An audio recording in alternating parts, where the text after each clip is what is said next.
I'm Bernina expert Amanda Murphy, and I'd like to show you my Every Wave rulers. They're part of my Good Measure quilting ruler collection for Brewer sewing. This set contains 3 rulers, and they are 1 inch, 1.5 inches, and 2 inches in height.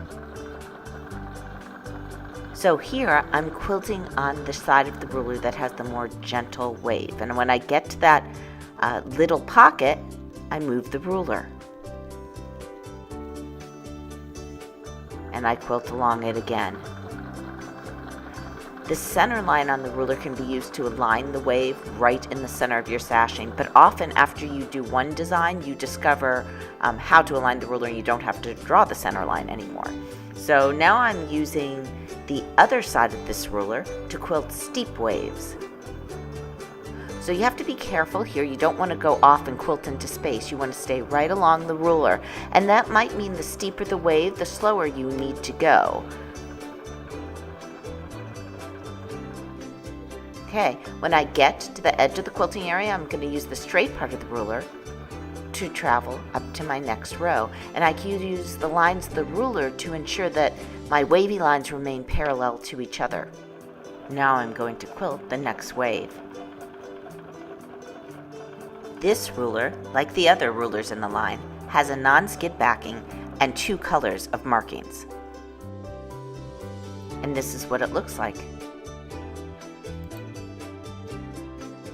So back to creating a sashing design, which is I think where these rulers really excel. You can see in this instance I've actually chalked the center line of the sashing area.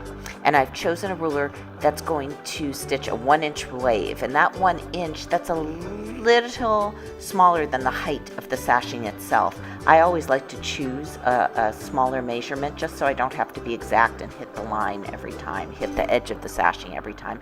I like to leave myself a little margin of error. So once I get in that pocket, I move the ruler. And the center line marks on this ruler are going directly over the chalk line.